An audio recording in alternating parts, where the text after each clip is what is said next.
बिहार में कल final round की वोटिंग होने वाली है और उसके बाद 10 नवंबर को तय हो जाएगा कि बिहार इस बार किसका होगा, किसकी बनेगी सरकार। लेकिन आखिरी राउंड से पहले बिहार में इस बार फिर हिंदू और मुसलमान के ऊपर विभाजन की बात सामने आ चुकी है। योगी आदित्यनाथ उत्तर प्रदेश के मुख्यमंत्री, नीतीश कुमार से लेकर ओवैसी तक हर किसी ने इस घमासान में अपनी अपनी टिप्पणियां की हैं। नीतीश कुमार ने एक इमोशनल कार्ड खेला। इन सब का तीसरे चरण में कितना असर पड़ने जा रहा है, देखिए हमारी इस ग्राउंड रिपोर्ट को।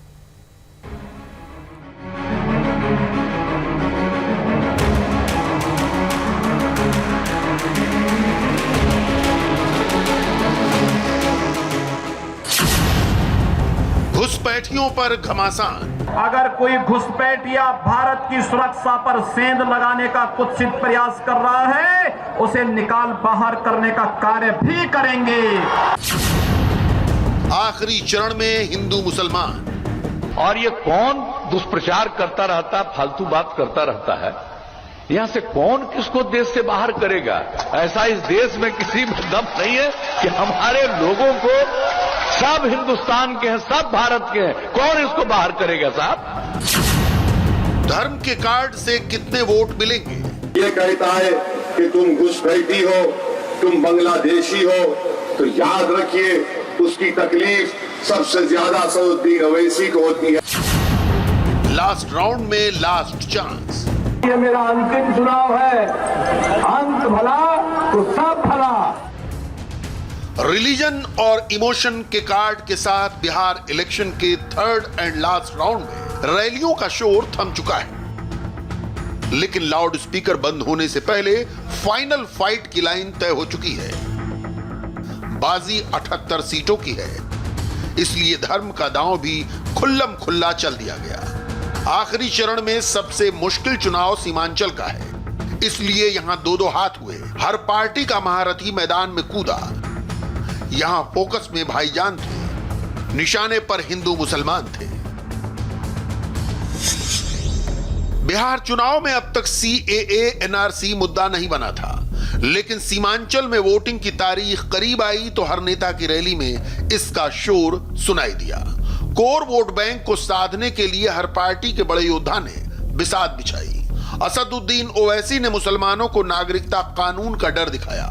योगी आदित्यनाथ ने बांग्लादेशी घुसपैठियों के बहाने CAA NRC का कार्ड खेला, तो नीतीश कुमार बोले किसी में दम नहीं जो हमारे लोगों को देश से बाहर करे। बांग्लादेशी घुसपैठियों CAA NRC का मुद्दा आखिरी चरण में कितना हावी होने वाला है, इसका आज हम ग्राउंड जीरो से विश्लेषण करेंगे। सीमांचल के साथ साथ क्या मिथिलांचल और तिरहुत रीजन में भी घुसपैठियों पर दिए गए भाषण वोट दिला पाएंगे? ये सवाल सीधे हम वोटर से पूछेंगे। क्यों आखिरी चरण में हिंदू मुसलमान का मुद्दा उछाला जा रहा है? 78 सीटों पर कास्ट फैक्टर क्या रहने वाला है? आज हम ग्राउंड जीरो से इसका कंप्लीट एनालिसिस करेंगे। तीसरे और आखिरी चरण में सीमांचल की 24 सीट, मिथिलांचल की 29 सीट और तिरहुत रीजन की 25 सीटों पर वोटिंग होनी है। और सबसे मुश्किल फाइट सीमांचल की 24 सीटों के लिए है, क्योंकि यहां मुस्लिम वोटर बड़ी संख्या में है। इसलिए कोर वोटरों को अपनी ओर खींचने के लिए नेताओं ने CAA और NRC के नाम पर खूब सियासी खिचड़ी पकाई। बीजेपी के स्टार कैंपेनर योगी आदित्यनाथ ने घुसपैठियों को लेकर ऐसा तीर छोड़ा जो नीतीश कुमार तक को घायल कर गया। सीमांचल के कटिहार में योगी ने जो बोला, उसकी काट नीतीश ने किशनगंज की रैली में की। मैं जानता हूं कटिहार और आसपास का क्षेत्र घुसपैठ की समस्या से त्रस्त रहता है, और घुसपैठ की समस्या का भी समाधान मोदी जी ने निकाला है। उन्होंने एक बात स्पष्ट कर दी, जो पाकिस्तान, बांग्लादेश और अफगानिस्तान में प्रताड़ित हैं।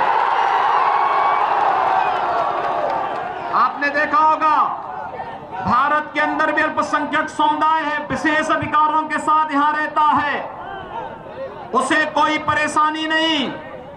लेकिन बांग्लादेश, पाकिस्तान और अफगानिस्तान के अंदर रहने वाले अल्पसंख्यक हिंदू, सिख, बौद्ध, जैन, इन सब के साथ किस प्रकार का अत्याचार होता है, किसी से छुपा हुआ नहीं है। नागरिकता संशोधन कानून के माध्यम से उनकी सुरक्षा की गारंटी देने का कार्य जहां प्रधानमंत्री मोदी जी ने किया है, वहीं भारत सरकार ने इस बात को भी कहा है, अगर कोई घुसपैठिया भारत की सुरक्षा पर सेंध लगाने का कुत्सित प्रयास कर रहा है, उसे निकाल बाहर करने का कार्य भी करेंगे। ये कौन दुष्प्रचार करता रहता, फालतू बात करता रहता है, यहां से कौन किसको देश से बाहर करेगा? ऐसा इस देश में किसी में दम नहीं है कि हमारे लोगों को, सब हिंदुस्तान के हैं, सब भारत के हैं, कौन इसको बाहर करेगा? साहब, ये सब कैसी बात करते रहते हैं यूं ही। हम तो आपने जब से मौका दिया है, आप बताइए, समाज में प्रेम का, भाईचारे का, सद्भावना का माहौल पैदा किया, सबको एकजुट करने की हमने कोशिश की है। कुछ लोग चाहते हैं समाज में झगड़ा चलता रहे, कोई काम करने की जरूरत नहीं है, और हम तो काम करते रहते हैं। और हमारा मकसद यही है कि जब सब लोग प्रेम से, भाईचारे से, सद्भावना के साथ रहेंगे, तभी समाज आगे बढ़ेगा, लोग आगे बढ़ेंगे, तरक्की करेंगे। नीतीश कुमार को योगी के दावे को दुष्प्रचार क्यों ठहराना पड़ा? इसकी भी वजह है, योगी की कोशिश हिंदू वोटरों को एकजुट करने की है, लेकिन नीतीश हर तबके को साधना चाहते हैं। मुस्लिम वोटरों को बीजेपी से तो दिक्कत है, लेकिन नीतीश से नहीं है। सीमांचल के ही पूर्णिया में नीतीश ने इमोशनल कार्ड भी खेला, कहा कि लास्ट फेज है और उनका लास्ट इलेक्शन है। और ये मेरा अंतिम चुनाव है, अंत भला तो सब भला। अब आप बताइए, वोट दीजिएगा ना इनको? हाथ उठा के बताइए। बहुत बहुत धन्यवाद। सीएनआरसी कार्ड के साथ साथ नीतीश कुमार ने ये डायरेक्ट ऐलान कर दिया है कि ये चुनाव उनके करियर का आखिरी चुनाव है और इस चुनाव के बाद वो चुनावी राजनीति से रिटायर हो जाएंगे। दरअसल नीतीश कुमार की उम्र इस वक्त 69 साल है। अगर वो अगले 5 साल और मुख्यमंत्री रहते हैं तो अगले चुनाव तक उनकी उम्र 74 साल हो जाएगी। नीतीश कुमार ने सीमांचल में बिहार चुनाव के लिए अपना आखिरी दांव चला। इसके पीछे वजह है यहां का जातीय समीकरण। दरअसल सीमांचल के 4 जिलों पूर्णिया, कटिहार, अररिया और किशनगंज में 24 सीटें हैं। यहां करीब 1 करोड़ मुसलमान आबादी रहती है। पूरे बिहार में 17% मुस्लिम वोटर हैं और सीमांचल में सबसे ज्यादा। किशनगंज बिहार का अकेला जिला है जहां मुस्लिम बहुसंख्यक हैं। किशनगंज में सबसे ज्यादा 68% मुस्लिम वोटर हैं। अररिया में 41%, कटिहार में 43% और पूर्णिया में 37% मुस्लिम वोटर हैं। यही वजह है कि असदुद्दीन ओवैसी की पार्टी AIMIM से लेकर RJD तक सब यहां जोर आजमाइश कर रहे हैं। ओवैसी की हर तकरीर में CAA और NRC की बात होती है। आपका ताल्लुक सीमांचल की सरजमीन से है। ये कहता है कि तुम घुसपैठी हो, तुम बांग्लादेशी हो, तो याद रखिए उसकी तकलीफ सबसे ज्यादा असदुद्दीन ओवैसी को होती है। क्योंकि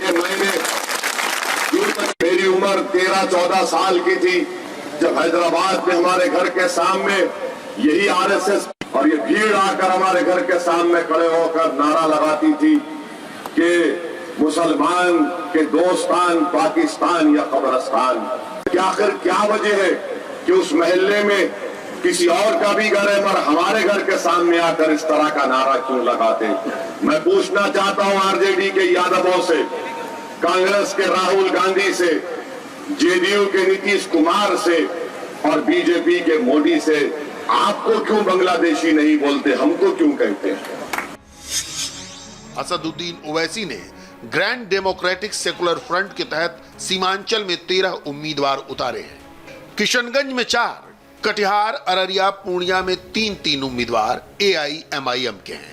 ओवैसी के फ्रंट में RLSP, BSP, SJD समेत 6 दल हैं, लेकिन ये अलायंस ओवैसी के भरोसे सीमांचल में चुनाव लड़ रहा है।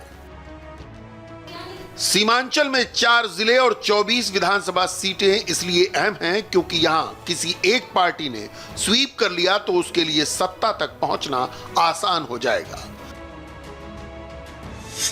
सीमांचल में 2015 के चुनाव में बीजेपी को 6 सीट, JDU को 6 सीट, RJD को 3, कांग्रेस को 8 और CPI-ML को 1 सीट मिली थी। 2015 में जेडीयू, आरजेडी, कांग्रेस और सीपीआईएमएल ने साथ में चुनाव लड़ा था और तब महागठबंधन को 18 सीटें मिली थी। लेकिन इस बार जेडीयू और बीजेपी साथ में चुनाव लड़ रही है, इसलिए समीकरण बिगड़ गया है और इसका असर आपको चुनाव के नतीजों पर भी देखने को मिलेगा।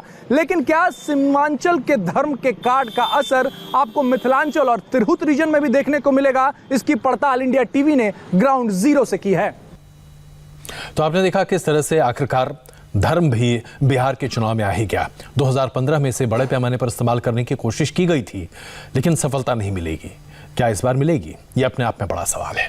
हम यहां पर एक छोटा सा ब्रेक लेते हैं। ब्रेक के बाद प्रदूषण रोकने के लिए क्या है केंद्र सरकार का प्लान? सुप्रीम कोर्ट में केंद्र सरकार ने क्या रखी अपनी अर्जी? छोटे से ब्रेक के बाद